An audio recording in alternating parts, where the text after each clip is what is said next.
Llegamos al último estudio de esta serie sobre la Iglesia y para eso leemos una porción introductoria en la carta primera a los Tesalonicenses capítulo 4, versículos 13 al 18, ya que vamos a considerar hoy la Iglesia gloriosa. Dice así el apóstol Pablo escribiendo a los Tesalonicenses: Y no queremos, hermanos, que ignoréis acerca de los que duermen, para que no os entristezcáis como los demás que no tienen esperanza. Porque si creemos que Jesús murió y resucitó, así también traerá Dios con Jesús a los que durmieron en él. Por lo cual os decimos esto por palabra del Señor, que nosotros, los que vivamos, los que hayamos quedado hasta la venida del Señor, no precederemos a los que durmieron. Porque el mismo Señor, con voz de arcángel, voz de mando y trompeta de Dios, descenderá del cielo, y los muertos en Cristo resucitarán primero. Luego nosotros, los que vivamos, los que hayamos quedado, seremos arrebatados juntamente con ellos en las nubes para salir al encuentro del Señor en el aire, y así estaremos siempre con el Señor. Por tanto, alentaos los unos a los otros con estas palabras. Solemos ver a la Iglesia como algo sumamente imperfecto. Sin duda lo es. La Iglesia tiene, a causa de la naturaleza adámica que reside en nosotros, muchos defectos que se expresan en actitudes incorrectas. No obstante, el propósito de Dios para ella es un propósito glorioso. El programa divino es que seamos conformados a la imagen de Cristo. Romanos capítulo 8, versículo 29. En el momento presente, la posición de la Iglesia ya es glorioso. Dice Pablo escribiendo a los Efesios en el capítulo 2 y en el versículo 6 que estamos sentados ya con Cristo en lugares celestiales. Este programa divino se cumplirá totalmente cuando seamos trasladados a la presencia del Señor, como enseña el pasaje que leímos. Porque puede manifestarse perpetuamente esa condición de santidad, de limpieza, sin mancha y arruga, como corresponde a una iglesia gloriosa que está en el programa de Dios. Examinemos breve y rápidamente algunos de los acontecimientos que ocurrirán para esa iglesia gloriosa. En primer lugar está el traslado de la iglesia. La promesa de Jesús es muy clara. Juan capítulo 14, versículos 1 al 4. No se turbe vuestro corazón, creéis en Dios, creed también en mí. En la casa de mi Padre hay muchas moradas. Si no fuese así, os lo hubiera dicho. Voy pues a preparar un lugar para vosotros, y si me fuese y os preparase lugar, vendré otra vez, y os tomaré a mí mismo, para que donde yo estoy, vosotros estéis conmigo, y sabéis a dónde voy, y sabéis el camino. Juan capítulo 14, versículos 1 al 4. Esta verdad que Cristo dice, este anuncio que Cristo hace a los discípulos, fue confirmado luego por los ángeles. Cuando los discípulos y la gente que estaba viendo la ascensión de Cristo, cuando Cristo desapareció de su vista y fue retirado de los ojos de ellos por una nube, los ángeles vienen al encuentro de los que estaban allí para decirles: varones galileos, ¿qué hacéis mirando al cielo? Este mismo Jesús que fue tomado de vosotros al cielo, así vendrá como le habéis visto ir al cielo. Cristo oró a su Padre, y en Juan capítulo 17, en esa oración de Cristo, en el versículo 24 dice: Padre, quiero que aquellos que me has dado estén donde yo estoy, para que vean mi gloria. Por tanto, la promesa de la venida del Señor para recoger a la iglesia y llevarla a su presencia es una verdad bíblica fundamental. es un evento destacado en la Biblia. Lo anunciado para la Iglesia no va a dejar de cumplirse. Hay muchos pasajes del Nuevo Testamento que anuncian lo que ocurrirá. Está en todas las epístolas y en el Apocalipsis. Y la Biblia se cierra con esta promesa: he aquí vengo pronto. Y la Iglesia responde amén. Sea así, ven, Señor Jesús. El traslado ocurrirá en una resurrección de entre los muertos. Dice Pablo en el capítulo que leímos que los muertos en Cristo resucitarán primero. Esto forma parte de lo que se conoce como programa de resurrecciones. No vamos a detenernos en él en este momento, pero os invito a que leáis con detalle el capítulo 15 de la carta primera a los Corintios, especialmente los versículos 22 al 24. Allí nos dice en el versículo 23 que el primer programa de resurrección es Cristo, y Cristo es las primicias, el primero en ese programa. A continuación, Pablo dice que luego los que son de Cristo en su venida, es decir, la Iglesia en el traslado al cielo. Capítulo 4 de Primera Tesalonicenses, que leí al principio, versículo 16. Después de eso, el programa de resurrección para los santos muertos durante el tiempo de la tribulación. Y finalmente, la resurrección de los perdidos después del milenio. Apocalipsis capítulo 20, versículo 5, donde comparecerán para el establecimiento, digámoslo así, de su destino eterno. En el traslado de la Iglesia solo resucitarán los creyentes muertos en Cristo. La Iglesia toda, los muertos resucitarán, los creyentes que estemos seremos transformados y la Iglesia toda será tomada fuera de este mundo para estar para siempre con Jesús. Eso va a producir algo singular. Quedará atrás toda angustia y toda aflicción. Seremos libres de la presencia del pecado. Los cuerpos de los que estemos vivos entonces y los que sean dotados del cuerpo de resurrección serán cuerpos transformados. Transformados a la semejanza del cuerpo del Señor resucitado. Y Pablo dice que nuestra ciudadanía está en los cielos, de donde también esperamos al Salvador, al Señor Jesucristo, el cual transformará o transfigurará el cuerpo de nuestro estado de humillación, conformándolo al cuerpo de la gloria suya, en virtud del poder que tiene también para someter a sí mismo todas las cosas. Filipenses capítulo 4, versículos 20 y 21. Las características de ese cuerpo son detalladas por Pablo en ese capítulo 15 de Carta Primera a los Corintios, versículos 42 y 43. Los menciono muy de pasada. La inmortalidad de ese cuerpo frente a la condición mortal de nuestro cuerpo ahora. A lo largo de la historia de la humanidad se cumple lo que Dios ha determinado, establecido, que todos los hombres mueran una vez antes del juicio.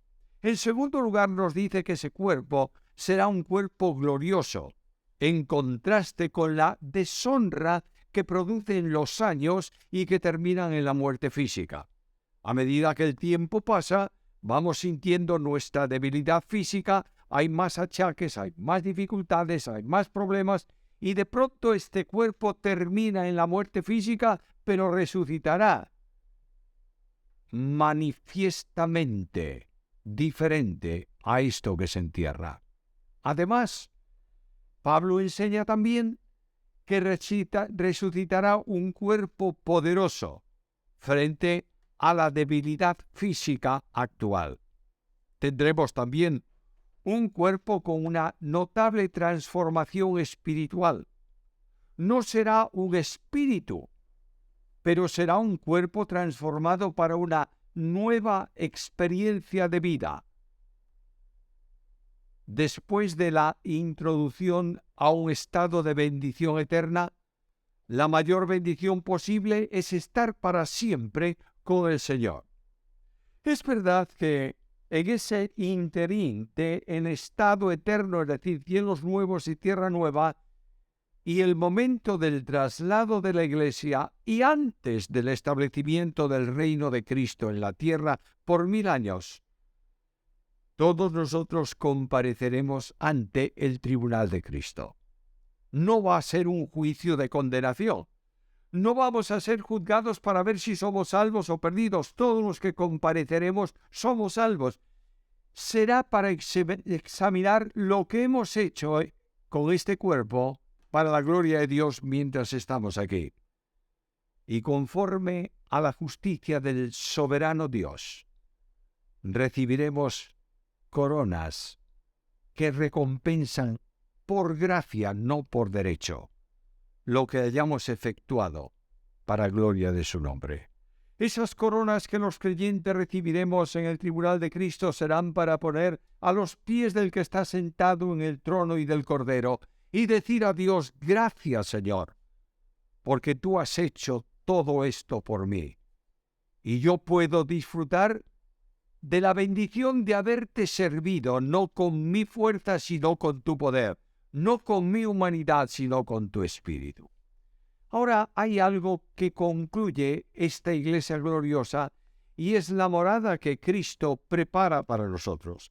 El Señor Jesús dijo que nosotros recibiríamos una morada o estaríamos en un lugar preparado por Él para nosotros, y así se describe en el libro de Apocalipsis capítulo 21. Si lo lees con cuidado, notarás que una de las condiciones, de las características de ese lugar son las dimensiones. Si buscas esas dimensiones, te llevarás una enorme sorpresa. En el capítulo 21 y en el versículo de Apocalipsis y en el versículo 16 están estas palabras. Dice de este modo: la ciudad se halla establecida en cuadro y su longitud es igual a su anchura, y él midió la ciudad con la caña 12.000 estadios. La longitud, la altura y la anchura de ella son iguales. Esta dimensión asombra a todo el que hace el cálculo y convierte estas medidas en medidas métricas. La dimensión está refiriéndose a una ciudad con más de 2.000 kilómetros de largo por 2.000 de ancho, y lo más sorprendente, impresionante, es que son 2.000 kilómetros de altura. Espacio para todos los creyentes. Además, esa ciudad será bellísima. Las calles se comparan al oro, las puertas a las perlas y los cimientos de la ciudad a las piedras preciosas.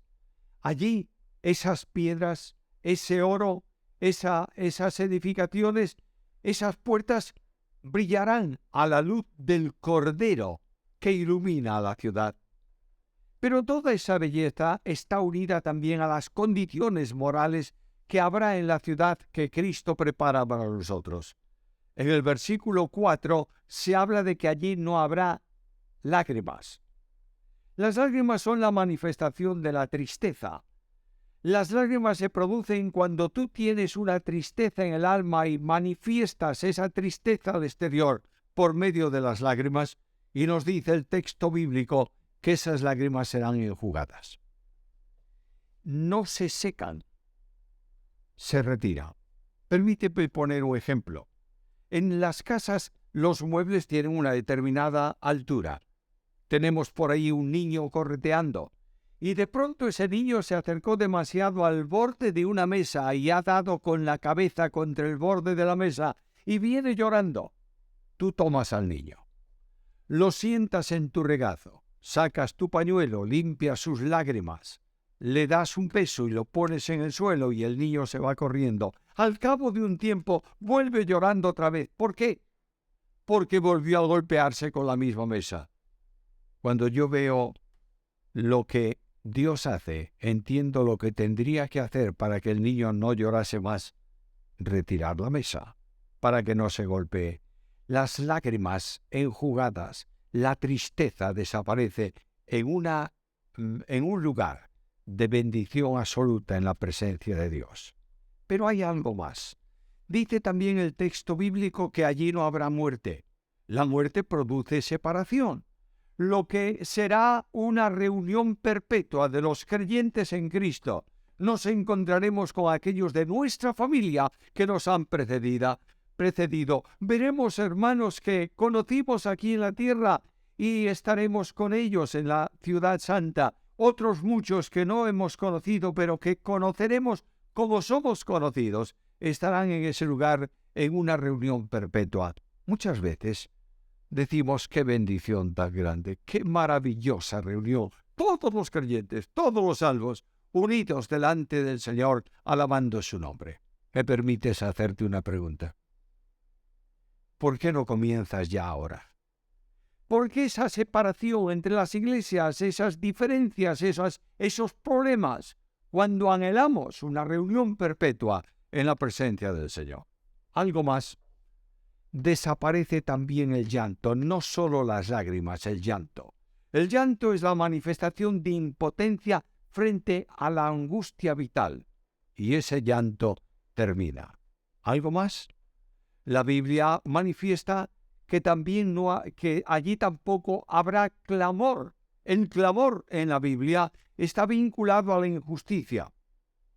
Cuando el primer homicidio en la tierra, en donde Caín mató a su hermano Abel, le dice el Señor: la sangre de tu hermano clama a mí desde la tierra. Además, el dolor, consecuencia de la debilidad y de la enfermedad, termina. No más dolor en la presencia del Señor. La compañía de todos los santos, reunidos en torno al Señor. ¡Qué gloriosa iglesia va a presentarse Dios delante de él!